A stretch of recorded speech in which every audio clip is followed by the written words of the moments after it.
Hundreds of protesters rallied in front of Vancouver's U.S. consulate in opposition to the claim that Mark Emery, the Prince of Pot, could be extradited to the U.S. for selling cannabis seeds south of the border. The ultimate goal is to legalize marijuana, set an example for the world, set an example for the United States, and stop being a satellite satrapy, a puppet state of the Bush administration.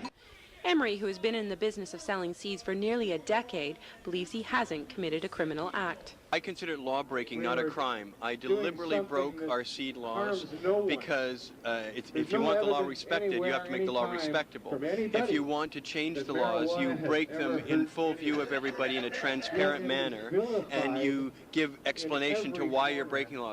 Emery insists he's a staunch believer in the Canadian people. He says pressure from the U.S. is a major contender in the fight to legalize cannabis. The people we have to change are the U.S. government, and so we have to appeal ultimately to our American friends to grow lots of pot, to get involved in the marijuana movement, to get out and join a political party, to vote, and to change the U.S. government so that it reflects a peace-loving and understanding agenda that is reflective of our culture. BC Marijuana Party leader Kirk Tousaw says the extradition of Mark Emery, Greg Williams and Michelle Rainey is absurd. I mean, you have to look at the situation here in Canada where we haven't prosecuted anyone for this offense in a long time. If we do prosecute people, they get fines.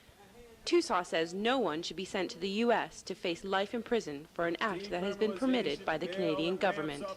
Our position is when you have a government that knows what you're doing, when they're reaping tax benefits from it, when the health arm of the government's telling medical patients to go get your seeds, and when even if you were prosecuted, you'd perhaps get a fine, we certainly shouldn't be sending our people down to do 10 years to life in the United States.